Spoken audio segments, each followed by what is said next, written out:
Mais nakolobela côté 100% bana bandal. Bangonde bana poto bolandaka makambu bomona que 100% bana bandal nenga idéologie zokende. Désormais suivez votre émission 100% bandal à part émission vice versa tolobi ke toko kota na mozindo et ya masolo toza na commune ya Bandalungwa o tolobi ke kalamingi te awa na Erline Chikeva Kimbangu télévision bolanda émission 100% bandal. Idéologie kende na ba fantique bana poto wapi bolandaka 100% bangonde bazala makambu yango nezokende par-ci par-là.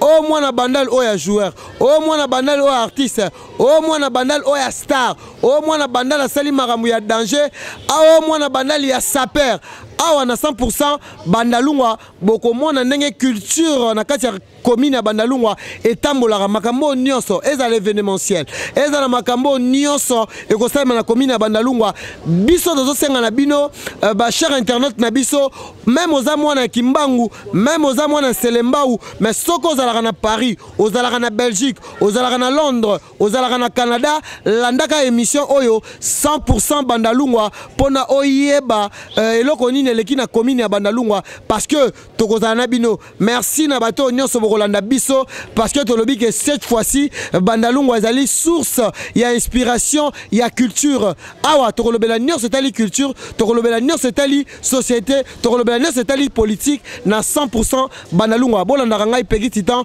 intelligent de la presse congolaise le parallèlo na tiki bino na kei suivez-nous.